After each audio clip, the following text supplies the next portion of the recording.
Have you ever felt invisible?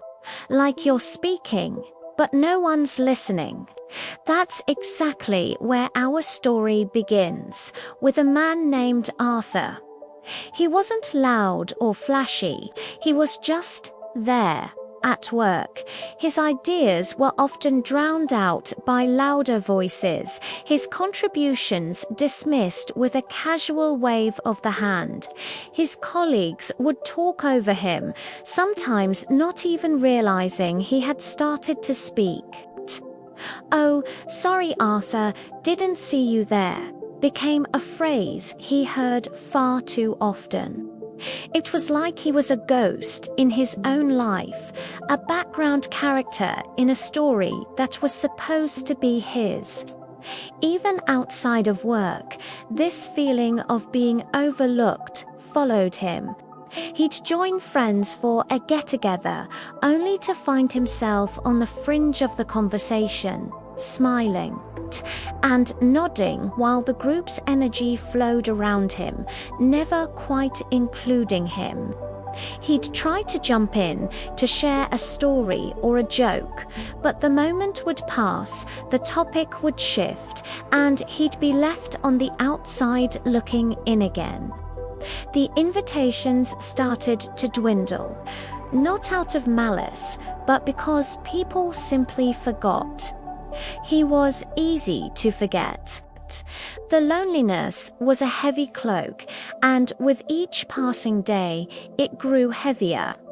He started to question himself. Was he not interesting enough? Not smart enough? Was there something fundamentally wrong with him?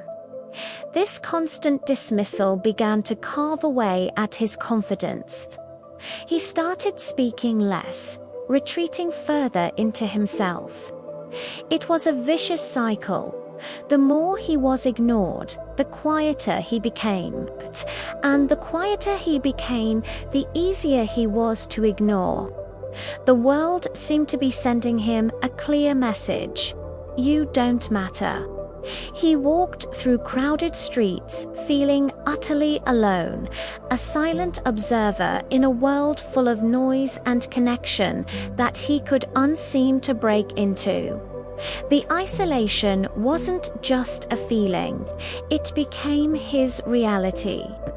He ate lunch alone, spent weekends alone, and faced his silent apartment alone every evening. The quiet was deafening. Then came the day everything changed. A massive crisis hit his company.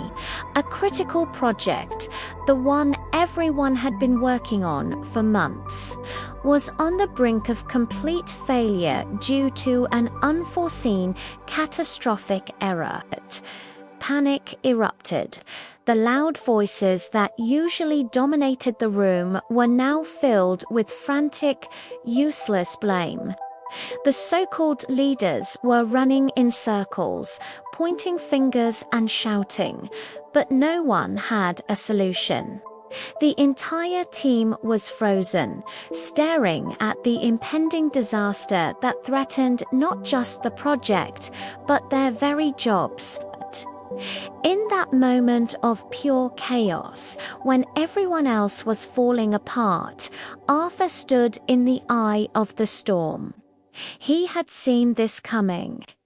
He had tried to warn them weeks ago, pointing out the very vulnerability that was now causing the system to collapse. But, of course, no one had listened. Now, with everything on the line, he had a choice. He could stay silent, let them fail, and think, "I told you so." Or he could step up. Taking a deep breath, he walked to the front of the room. He didn't shout, he just started speaking, his voice calm but firm, cutting through the noise. He laid out the problem clearly and, more importantly, he laid out the solution. He knew the system inside and out, better than anyone. For the first time, everyone was silent. All eyes were on him. There was no one to hide behind, no one to dismiss him. It was just him, the problem, and the solution. He directed the team with a quiet confidence they had never seen before. He assigned tasks, answered questions, and systematically began to pull the project back from the brink. It was a long, grueling night, but under his guidance, they stabilized the system. As the sun rose, the crisis was over. The project was saved. The room was quiet again, but this time it was a different kind of quiet. It was the sound of respect. From that day on, nothing was the same. People didn't just see Arthur, they sought him out. "What do you think, Arthur?" became a common question in meetings. His colleagues listened when he spoke, not because he was loud, but because his words had weight.